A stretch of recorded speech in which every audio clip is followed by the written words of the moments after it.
What's up, people? Welcome to this episode of the Buy the Hood podcast or webcast because I don't know how you're consuming this content.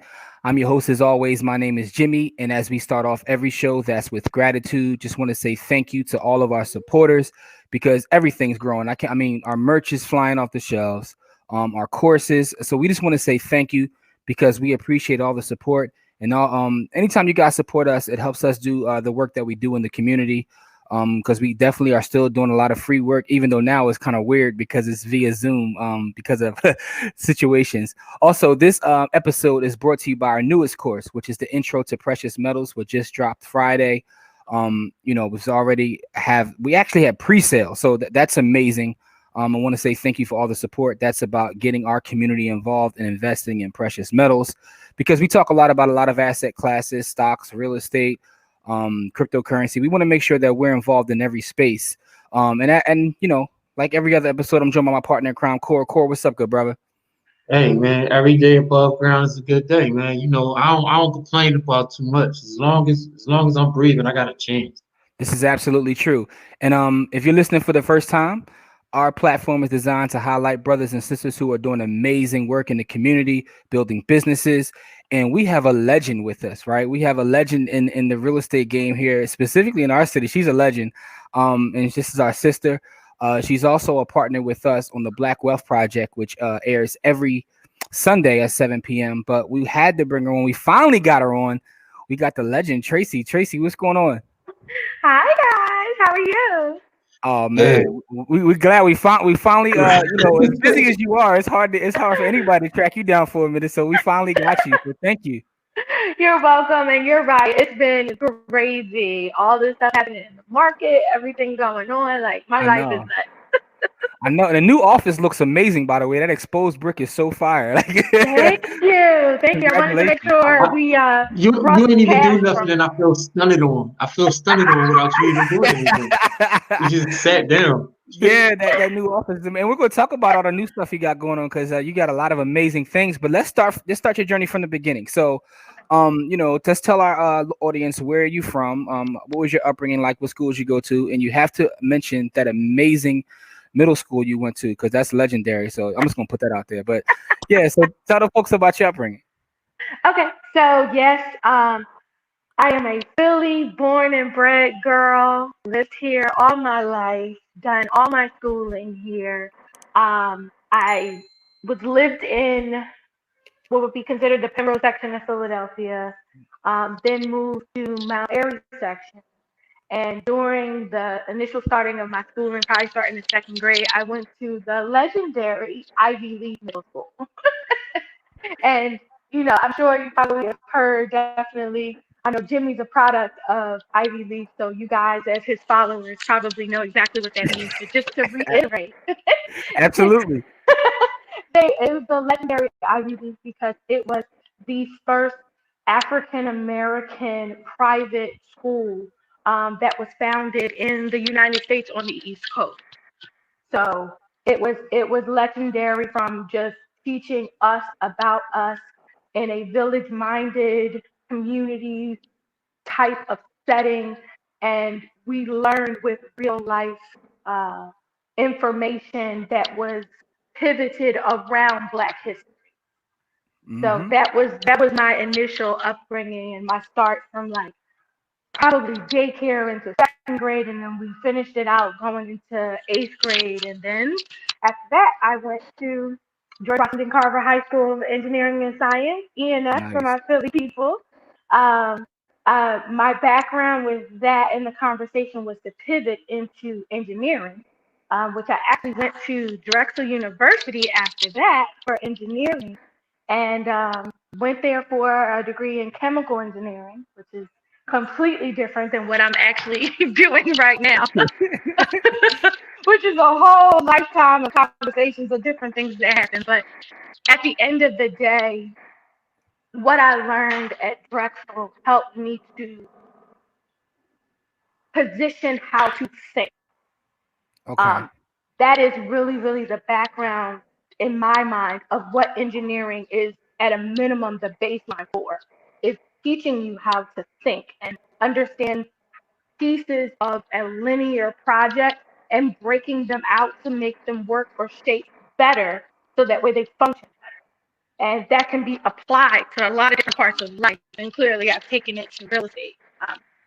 But in that conversation, dealing with that, going through Y2K, I did a lot of internships because Drexel is a co-op engineering program. So I worked for Merck, I worked for SmithKline before it became GlaxoSmithKline, when it was just SmithKline Beecham. I worked for Johnson and Johnson and a few other water department internships as well.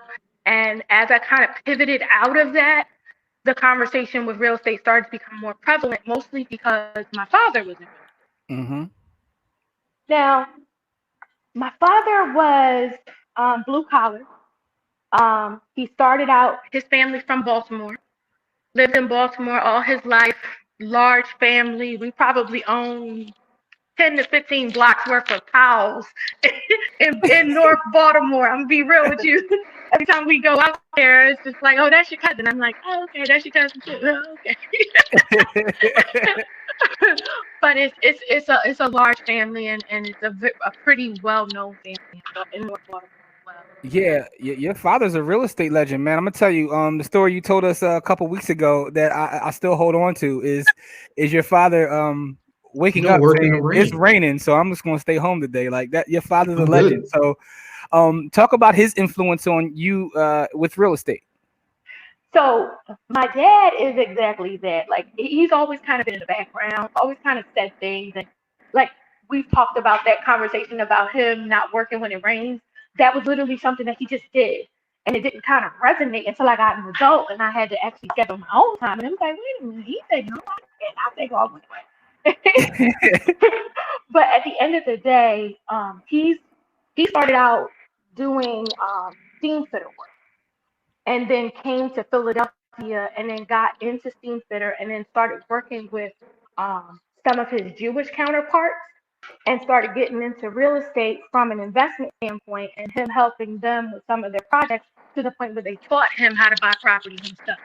So he's been in real estate probably from an investor 40 years and then going into an actual capacity of representing people as a real estate broker probably for the last like 20 years.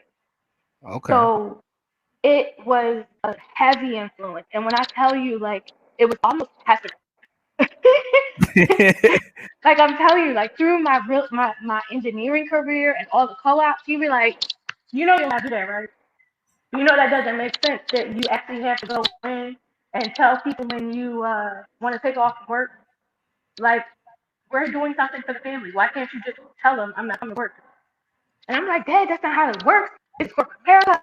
You have to tell these people these things. He's like, let me know when you're ready to stop doing all that. You know, and it was, and his personality is just one of those kind of things. So you just, from being his child, I fluffed it off. But as I Yeah. got older, it was like, you know, he gotta do what he wants, for real, for real. And it works for him. So there's gotta be some truth to what he's saying. So Mm-hmm. now let me delve deeper. And when we start talking about his portfolio that he gained through dollar houses that was in Philly, Yep. the portfolio that he gained from just reaching out to the community, negotiating different things, him being a resource of somebody who had cash, who could wield, invest it together to buy somebody out of their house or get them out of foreclosure. Like the list just kind of started building.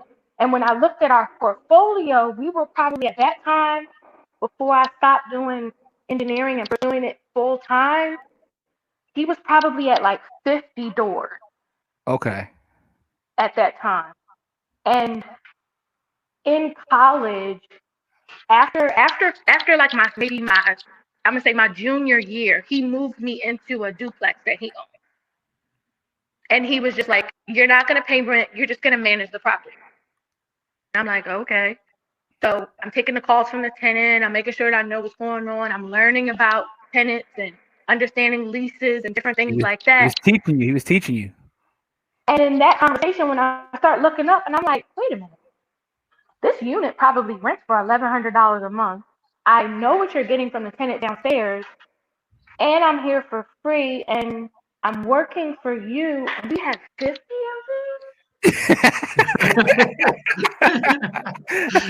Start doing that Yeah, that's where the And you engineering know, math came into play. Yeah. right? I'm good with math. I was like, oh, wait.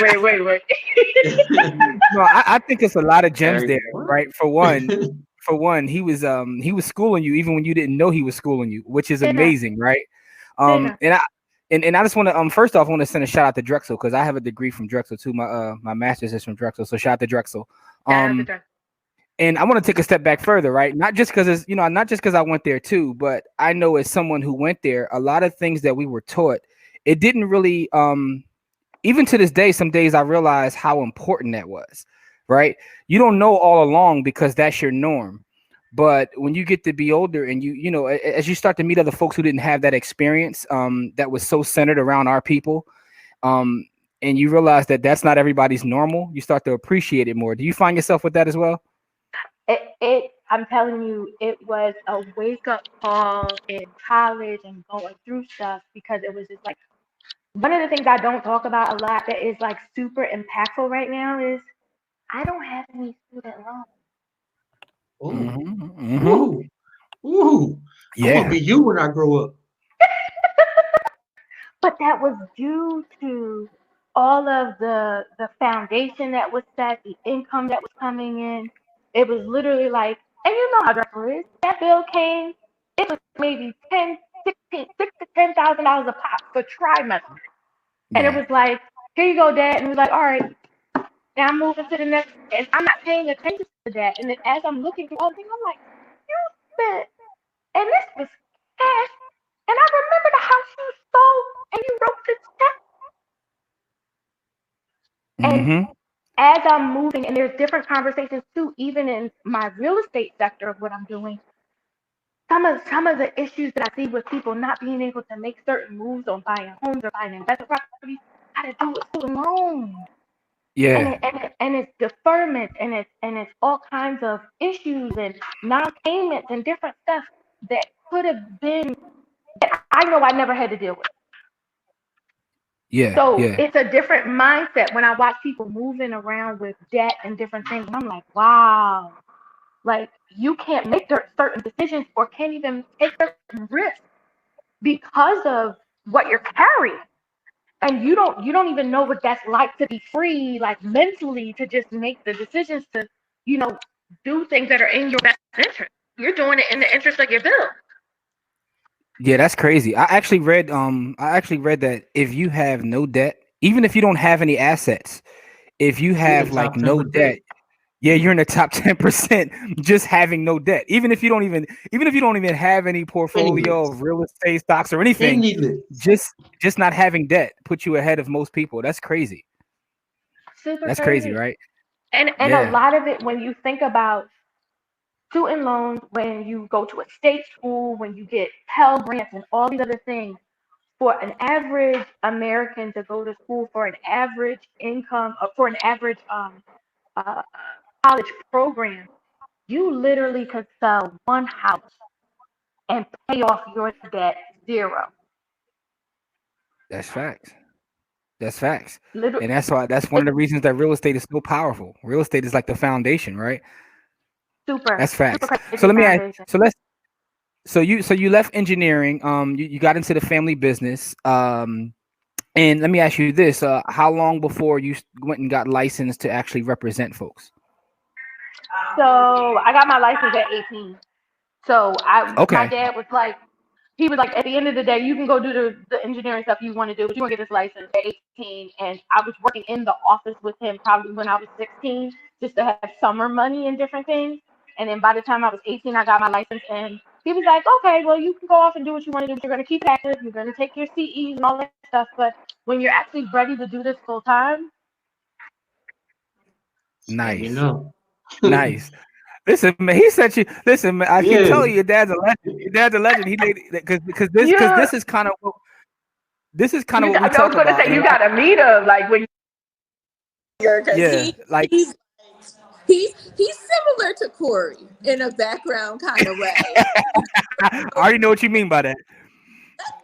He's But, just but one of the those. reason I say that, He is who he is, and he kind of has a good wielding and understanding of how things work too. But he not gonna let you play him either because he know what he know, and at some point he Yeah. might come for your neck. But yeah, absolutely. But a lot of what we talk about, like he was already going. So a lot of our generation are trying to make the same moves that he made a previous generation in terms of preparing you for what's going to happen, putting you in a place where you can take advantage of the family business and work in the family business. So like you're one generation ahead of a lot of our folks. And I think that's amazing. And it's amazing to tell this story because, it's your story, but he's such a prevalent piece of your story. So I think that's amazing. Let me ask you this though, as someone, because like I said, you're a real estate legend here. You're one of the top brokers in the country. But let me ask you this though: do you like the investment side or representing folks side the best? What's your favorite part of the business? I feel like I equally like both. And I feel like it depends on the market as to what I focus more on. But I'm telling you, it's nothing like helping somebody get their first piece of property and helping them to understand how they transition into the tax code. It's nothing like helping a first-time investor get their first house hacking, multi-unit. Like, I just feel like the education portion of it is the most important to me, because one of the things that I learned with the education that I got from engineering was we don't have like real classes that teach people the education on wealth and teach people the education on buying property and how that all works together. So when I'm telling people, like, that could pay, if you get your duplex and you live in there rent free and the other person is paying your mortgage, you got more money to do other stuff. Like, and it's like when you see Yeah. people understand that, and that's what I love. That's what I love living for. It's literally like freeing people's minds to understand that there's so much more out here than what what they're being told in mass production and what they understand. Okay. Okay. Yeah. So I figured you were going to say that, right? Because you like helping other people, which is amazing.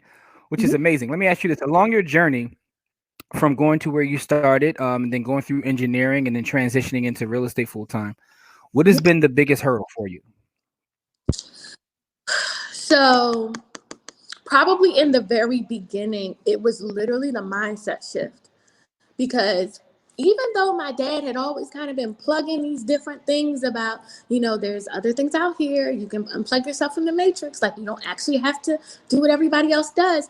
I was raised and I went to college and I went to school thinking you got to get a good job, you got to work hard, you got to climb the corporate ladder, you're in engineering, it's a prominent, field, you got to do these certain things. And the mental mindset of transitioning is crazy. It's crazy for your community. It's crazy for your friendship circle. Like that first year, I'm gonna say my probably first 3 years, it was tough. It was tough telling my college girlfriends, and I'm in a sorority, I'm an AKA. We had events and different things, and people were like, Traci, you're not gonna come, you're not coming to the gala, you can't come to this event. And I'm like, y'all, like I get it, and I want to be a part, and I want to do stuff, but the things that I'm building right now are just so much bigger, and I had to be steadfast mentally to be able to be like, nope, this is the plan, this is what I need to do, I know where I'm going, and I might have to miss that event, or I might have to, there were times when I wanted to take a vacation and go away. I had a client call me and they're like, this is the only weekend I'm free and I want to buy 3 triplexes.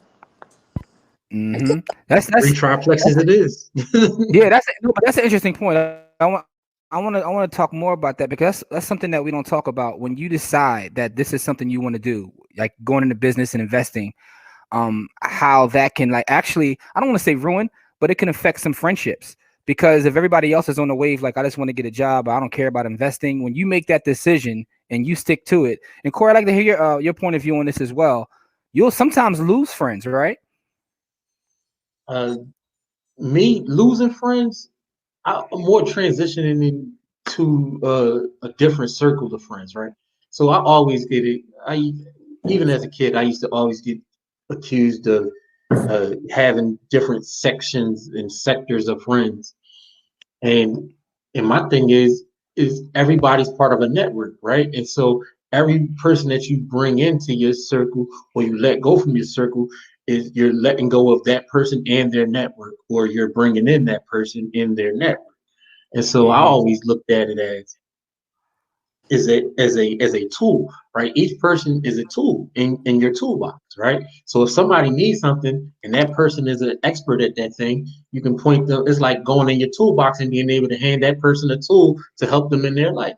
And so I try to attract people in my life that can not only help themselves, help me, but help other people, right? Because if you don't kind of serve a purpose to be able to help somebody else, it like my purpose, what I want to do is help other people. And so if you don't have a thing where you can't help other people, it's going to kind of be hard to be my friend, because I'm not going to be able to spend enough time with you to actually call you my friend. You know what I mean? Not in no No, I kind of understand what you're saying. disrespectful kind of mean way, but I'm going to spend less and less time with you as I get more and more in depth into what I really want to do.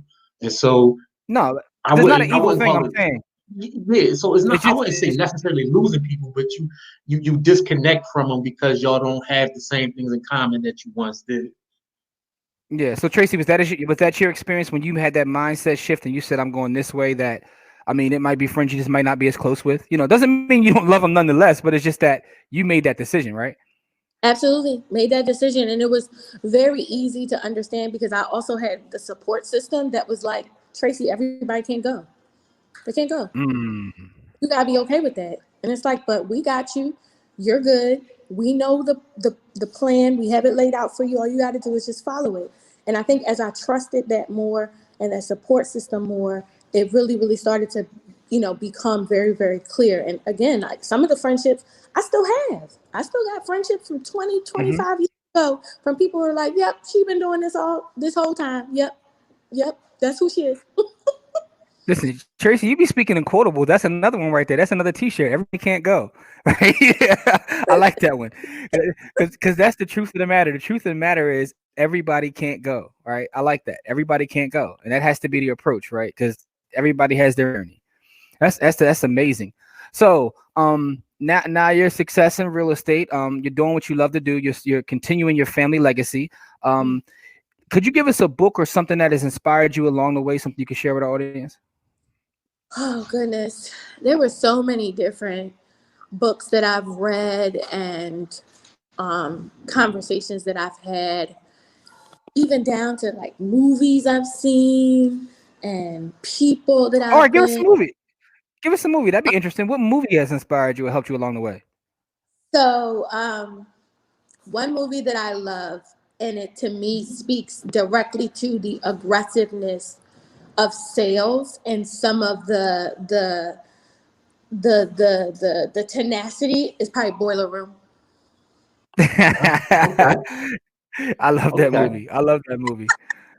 I was gonna start sending out quotes, but I don't want to sound crazy because I actually watched that movie a lot. Because I at one point I had a securities license and worked in an environment like that, so it definitely resonated with me. But you know, damn, that's dope. That's dope. We're gonna add that to the list, Cole. We're gonna add Boiler Room to Yeah, our list, right? put it on Yeah, the right to the movie book. list. We'll add that. And Yeah, yeah, yeah. even with my dad, like my family, like I grew up with nothing.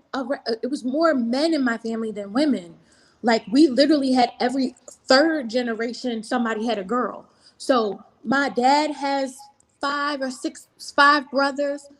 I have maybe close to 9 to 10 cousins that are all boys.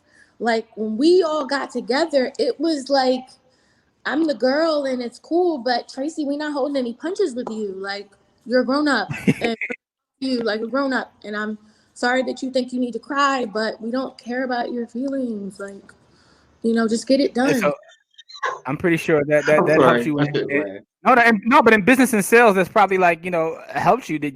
Everything is about how you were brought up.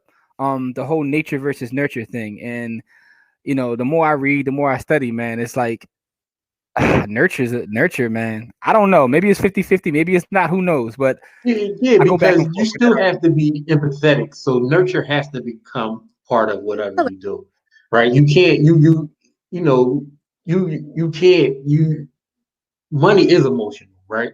Because most times people lose money because they are emotional. And Correct. most time, and those people who can separate the emotional parts out normally make more money. So it's about being able to separate out those emotions.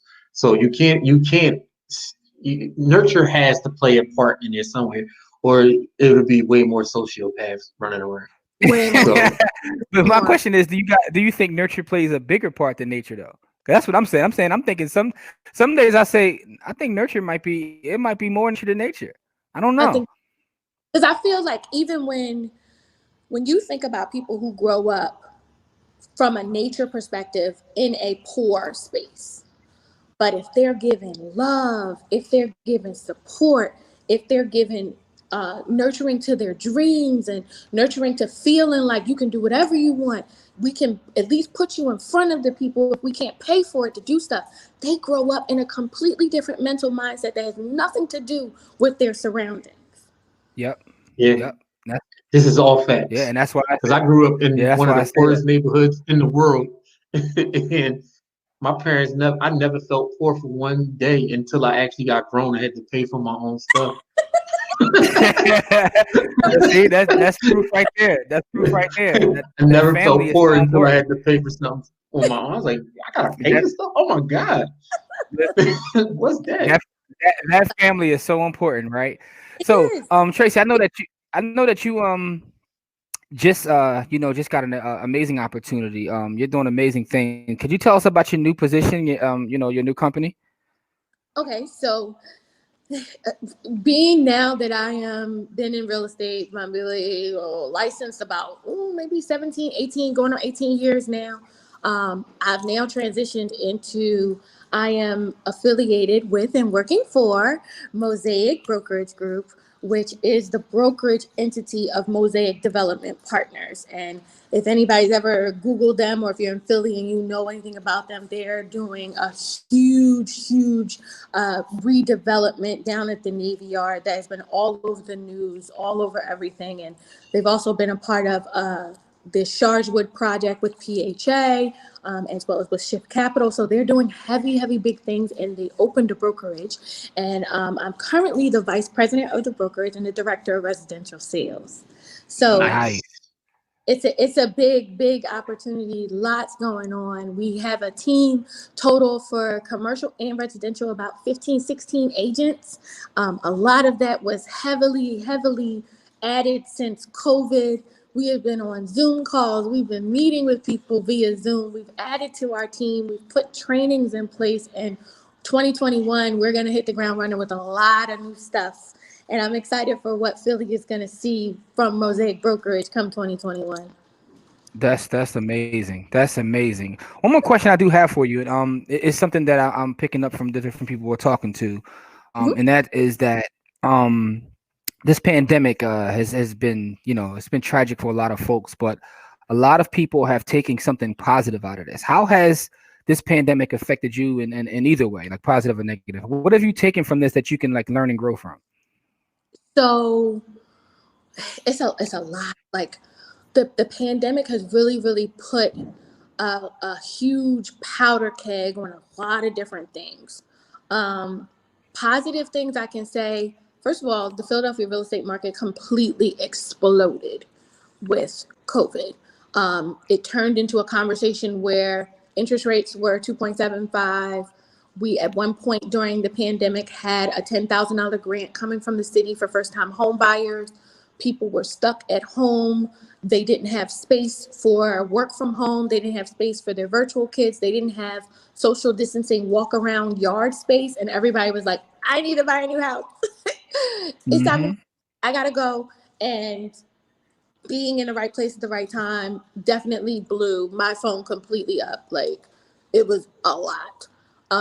One of the things that I also can say about the pandemic from a negative standpoint, especially for people that were in business and in sales, if you don't have your systems together, if you also were over leveraged and robbing Peter to pay Paul, it exposed it.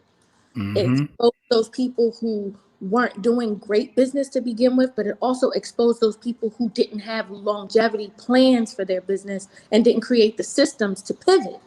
Because sometimes, even I know in my business, if I'm working with first time buyers because we got all this free grant money and different things, and then that dries up like it did in August in Philadelphia because, they decided that we're not going to do it. Now it turns into, I got to start working with investors. I got to start working with who are buying and flipping because now the market is turning back up for that, for people who unfortunately are losing their homes.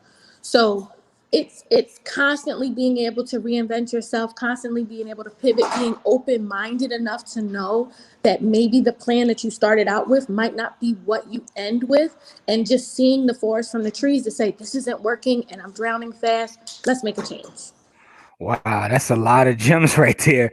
Yeah. Because even if you're making a bunch of money, you have to make sure that you have something that's sustainable or that you're able to pivot. And man, that's a lot of gems right there. This has been amazing. Amazing. You dropped a lot of gems. Listen, I told you always drop gems, man. And for our audience, good thing she's not in the car while we doing this, because if she's in the car, she's like, she's giving out scripture when she's in the car, like, I get in my bag when I'm in my car because I'm thinking and I don't have to focus on thinking. I'm just driving and I'm just like, well, ain't another thing. She's giving out the ninja scroll. Oh man, so listen, Traci, this has been amazing. I want to say thank you, but the one thing I want our audience to take from this is be able to pivot, and also everybody can't go. I like that. Everybody can't go, right? So I just want to say congratulations for one on everything that you've accomplished and that you continue to accomplish. Absolutely. Because the one thing I want to point out, and I'm very familiar with Mosaic, working in real estate in this city, because they are one of the biggest Black developers, right? And I think that's important to point out for the folks watching, that they're doing this kind of work, and they're our folks, and so she's working with our folks, and I think that's amazing. That's amazing. Yep. Listen, and I'm telling you, like, being on the inside of it, the village mindset that they both have is so prevalent, and it's existing in everything that they touch. And that's the one thing that sold me on being a part of it, is that I know that Ivy Leaf spirit that I'm used to, those relationships that I'm used to, they implement it every step of the way with every project that they're a part of, or they don't do it.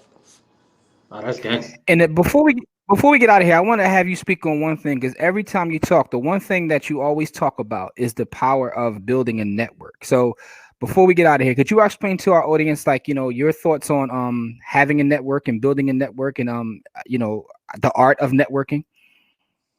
Yeah, so one of the things that I learned very, very, very young, and I probably learned this, and it was coined a little bit better when I was in high school, because I had a principal that kind of said this to me. And when we graduated from high school, the best way she explained it was, because of what I have implemented in you all, the relationships that I have with you all, the interactions I've had with you all, helping you with this, or giving you a pen to do that, or just sitting to listen to a conversation to help you work through something that you didn't think of, I built a relationship with you, and I built a connection with you. And I have to nurture that connection if I want you in my life, or that kind of thing. But at the end of the day, I shouldn't need a lawyer. I shouldn't need an engineer. I shouldn't need a contractor. I shouldn't need a grant writer or any of those things, because all of y'all are those things. And that is the bartering system for networking, is that I have something that is of value. Because we have a connection, you can use what you have as a value to barter with me. And now we don't even need money, because we can just utilize services.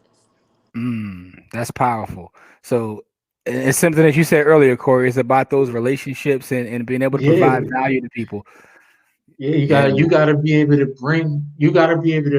That's why I said, like, I'm not losing the friendship. I'm more losing the connection, because once I get my drive on and I can understand, where I'm going, we gotta be able to use each other to get where we going, or else I gotta go ahead and move toward the people where I can do that at. You know what I mean? Like, so I can get to the spaces where I need to be. And then, even if you aren't at that space yet, now I can help you get to that space, because I done made more connections. I didn't forget about you. I just didn't. I wasn't able to help you at that time, and you weren't able to help me.